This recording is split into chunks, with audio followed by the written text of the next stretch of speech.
Hope you are doing well. मैं आपको अपने यूट्यूब चैनल लर्निंग अपॉर्चुनिटी पर वेलकम करता हूं और आज एक नई स्कॉलरशिप आपके साथ शेयर करने जा रहा हूं और ये स्कॉलरशिप इंडोनेशिया के अंदर अनाउंस की गई है, जो कि यूएमएम इंटरनेशनल स्कॉलरशिप के नाम से है। और ये फुल्ली फंडेड स्कॉलरशिप है। इसमें कोई भी एप्लीकेशन फ़ी नहीं है, ना ही आइल्स रिक्वायर्ड है। और ये स्कॉलरशिप बैचलर और मास्टर वालों के लिए है। इसमें तमाम तर फील्ड्स आपके लिए और जो डिपार्टमेंट हैं वो ऑफ़र हो रहे हैं। वीडियो को लास्ट तक देखिएगा, तमाम तर डिटेल्स मैं इस वीडियो के अंदर शेयर करने जा रहा हूँ। ये सामने आपको एडवर्टाइज़मेंट नज़र आ रही है, जो कि बड़े लेटरों में। सबसे पहले हम इसकी ना जो डेडलाइन की बात करते हैं तो यहाँ पे जो है 25 मई से लेकर 25 जून जो है इसकी डेडलाइन है। बैच 2 के लिए जो बैच 1 थी वो यहाँ पे ख़त्म हो गई है।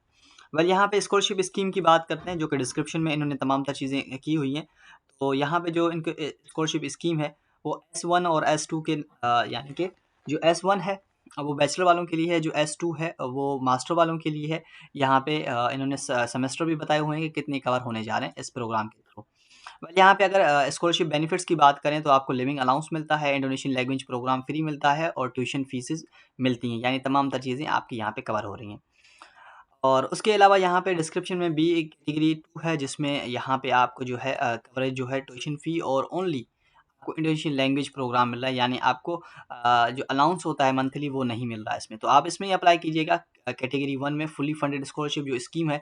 वेल, जब मैं अप्लाई करूँगा तो वो आपको वहाँ पे आपको समझा दूँगा। वेल, उसके अलावा यहाँ पे जो है जनरल रिक्वायरमेंट्स हैं, उसके हवाले से बात कर लेते हैं। तो आपका जो है नॉन इंडोनेशियन होनी चाहिए, आपकी एज 21 साल होनी चाहिए अगर आप बैचलर के लिए अप्लाई कर रहे हैं, मास्टर के लिए 35 साल, और अगर डॉक्टर के लिए अप्लाई कर रहे हैं तो आपकी जो एज है वो 42 ईयर्स होनी चाहिए।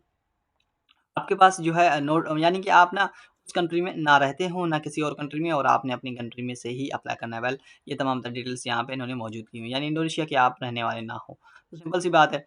उसके अलावा यहाँ पे जो है स्पेसिफ़िक, अब यहाँ पे जो है आपने ना अपनी रिक्वायरमेंट्स देख लेनी है। अगर आप बैचलर के लिए अप्लाई कर रहे हैं तो यहाँ पे बैचलर की जो रिक्वायरमेंट्स है स्पेसिफ़िक जो है, और इन्होंने यानी कि कैटेगराइज़ करके दी हुई है ताकि आपके लिए ईज़ी हो जाए।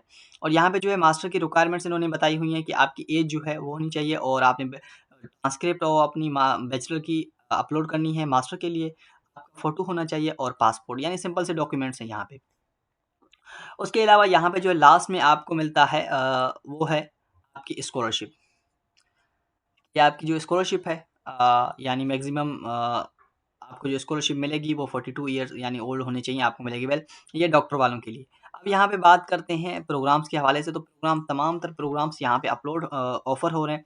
सब तो मैं आपके साथ नहीं शेयर करने वाला, मगर कुछ जो हैं फैकल्टी आपके साथ शेयर करना चाह रहा हूँ। फैकल्टी ऑफ इस्लामिक स्टडी है, फैकल्टी ऑफ सोशल साइंसेज़ है, और फैकल्टी ऑफ टीचर ट्रेनिंग है, फैकल्टी ऑफ साइकोलॉजी है, फैकल्टी ऑफ लॉ है, faculty of economics and business है। यहाँ से आप देख सकते हैं। और यहाँ पे जो एक्सीलेंट हैं इसके कुछ और क्राइटेरिया है, और जो ये इंटरनेशनल एडमिनिस्ट्रेशन है इसकी कुछ और क्राइटेरिया है। Well, faculty of agriculture animal husbandry है, फैकल्टी ऑफ इंजीनियरिंग है। इस तरह मास्टर वालों के लिए यहाँ पे जो है पोस्ट ग्रेजुएट प्रोग्राम्स यहाँ पे ऑफ़र हो रहे हैं, और ये प्रोग्राम जो है 11 हैं, वो भी मास्टर वालों के लिए। उसके अलावा यहाँ पे डॉक्टर प्रोग्राम ऑफ़र हो रहे हैं, ये तमाम तर चीज़ें। और इसकी डेडलाइन की बात मैं ऑलरेडी बता चुका हूँ कि सेकंड बैच चल रहा है, और इसकी जो डेडलाइन है वो 25 जून है 2026। आप यहाँ से बुकलेट्स भी देख सकते हैं, तमाम तर चीज़ें। अब आपने सबसे पहले यहाँ पे जो है खुद को रजिस्टर कर देना है। जब रजिस्ट्रेशन के बटन पे क्लिक करेंगे तो आपको कुछ इस तरह से इंटरफेस मिलेगा। सबसे पहले आपने अपनी डिग्री चूज़ करनी है। तो यहाँ पे जो मैं क्या करता हूँ, मास्टर के लिए यहाँ पे अप्लाई करके आपको दिखा देता हूँ। आपने बैचलर के लिए करना है तो बैचलर के भी कर सकते हैं। मैं आपको मास्टर के लिए करके दिखा रहा हूँ। मास्टर ऑफ लॉज़ में हम ना अप्लाई कर रहे हैं। तो सबसे पहले जैसे ही आप यहाँ पे क्लिक करेंगे तो आपका अकाउंट बन जाएगा। और यहाँ पे मज़े की बात ये है कि यहाँ पे सिंपल सा एक टेस्ट है। मैं उसके हवाले से मैं आपको गाइड कर दूँगा। उसकी आपने कोई मतलब प्रिपरेशन नहीं करनी, ना ही उसमें प्रिपरेशन की कोई ज़रूरत है। वेल, सिंपल सा आपने यहाँ पे अपना नाम पुट कर देना है, और उसके अलावा जो है अपना ईमेल कॉन्टैक्ट नंबर यहाँ पे पुट कर देना है, और ख़ुद को यहाँ पे आपने रजिस्टर कर देना है। जैसे ही आप रजिस्टर करते हैं तो यहाँ पे डायरेक्ट आप इन हो जाते हैं यहाँ पे, और तमाम तरह डिटेल्स आपको मिल जाती हैं। वेल, डेटा वैलिडेशन आपने क्या करना है, अपनी जो डेटा है वो पुट करते जाना है वहाँ पे। जैसे ही डेटा वैलिडेशन पे आप क्लिक करेंगे तो आपकी जो सक्सेस हो जाएगी डेटा वैलिडेशन, और उसके अलावा यहाँ पे जो है आपकी जो डेटा है वो स्टार्ट हो जाएगी। सबसे पहले आपका जो पर्सनल इन्फॉर्मेशन है, जिसमें आपका नाम आ जाता है, डेट ऑफ बर्थ है, लास्ट है, पासपोर्ट नंबर है, लैंग्वेज है, और इंग्लिश लैंग्वेज प्रोफिशिएंसी मतलब इंग्लिश जो लैंग्वेज है वो कौन-सी है, उसके अलावा आपका होम एड्रेस है, टाउन एड्रेस है, ज़िप कोड है, ये तमाम तर चीज़ें। सेकंड नंबर की बात करें यहाँ पे, तो यहाँ पे अब सेकंड नंबर पे आपका जो है एजुकेशनल बैकग्राउंड आ जाता है। वेल इसको मैं आपको फिल करके दिखा देता हूँ, वरना ये आगे प्रोसीड नहीं होगा। अच्छा, तो हमारा जो है डेटा कंप्लीट हो गया है। अब एजुकेशनल डेटा है, आपने सिंपल सा यहाँ पे अपनी एजुकेशन लिखनी है, कंट्री लिखना है और उसके अलावा टाउन लिखना है। तो यहाँ पे मैं पाकिस्तान लिख देता हूँ, फैकल्टी ऑफ स्टडी में मैथमेटिक्स लिख दिए मैंने। यहाँ पे बैचलर के लिए मैं लिख देता हूँ यहाँ पे आर्ट्स, और यहाँ से मैं अपनी जो स्टडी डिपार्टमेंट है मैथमेटिक्स लिख के यहाँ पे, और यहाँ पे नेक्स्ट कर देता हूँ। अब जैसे ही नेक्स्ट कर देता हूँ, यहाँ पे जो है थर्ड स्टेप पे आ जाता हूँ मैं। यहाँ पे डॉक्यूमेंट्स कौन-कौन से हैं, जिस तरह मैंने पहले ही बता दिया, आपने फ़ोटो एक अपलोड कर देना है। बैचलर का सर्टिफिकेट है यहाँ पे, और बैचलर के जो पासपोर्ट है और एकेडमिक ट्रांसक्रिप्ट, ये सेलेक्ट करके आपने यहाँ पे अपलोड कर देना है।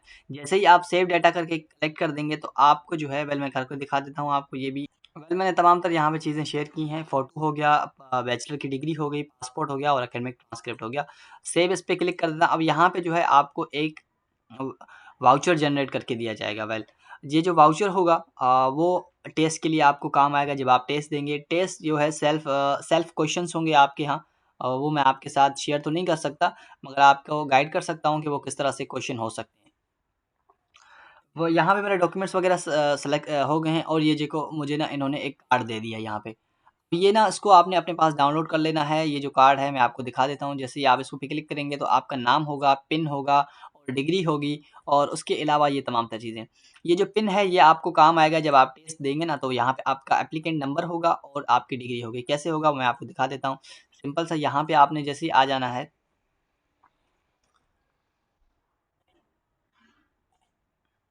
अच्छा, यहाँ पे जो है before completing registration process please do the psychological test. अब ये जो साइकोलॉजिकल टेस्ट है बहुत ही सिंपल है। इसमें 25 क्वेश्चंस होंगे। अब मैं पूछा क्या जाएगा आपसे, ये जो देखें वही आपका अकाउंट नंबर हो गया, और जो मैंने आपको यहाँ पे दिखाया था इसमें। वेल ये जो है आपका जो पिन है, और ये एप्लीकेंट नंबर ऑलरेडी हो गया। अब ये पिन है ये आपने लगा के अपना जो है लॉगिन कर लेना है यहाँ से। इसको ना लॉगिन कर लेना है। अब ये क्वेश्चन किस तरह से होंगे, वो आपसे ये पूछेगा कि आपने जो मैथमेटिक्स की फ़ील्ड थी वो क्यों चूज़ की? आपको क्लास में बैठना अच्छा लगता है कि नहीं? और आपकी जो स्ट्रेंथ है यानी क्लास के अंदर, वो आप कितनी को पसंद करते हैं? उसके अलावा कुछ ऐसे ही नॉर्मल से क्वेश्चन्स होंगे, जो ऐसे समझें कि बच्चों जैसे क्वेश्चन्स होंगे। वो साइकोलॉजिकल होंगे, वो सिर्फ़ और सिर्फ़ आपकी मेंटालिटी को चेक कर रहे होते हैं। तो ये इस तरह से क्वेश्चन्स होंगे। वेल आई होप आपको ये वीडियो अच्छी लगी होगी और इन्फॉर्मेटिव लगी होगी। और मेरी वीडियो को लाज़मी यूट्यूब चैनल को लाज़मी सब्सक्राइब कीजिएगा, और उसके साथ-साथ बेल आइकन को दबा दें, ताकि आने वाली न्यू अपडेट्स आप तक पहुँचती रहें।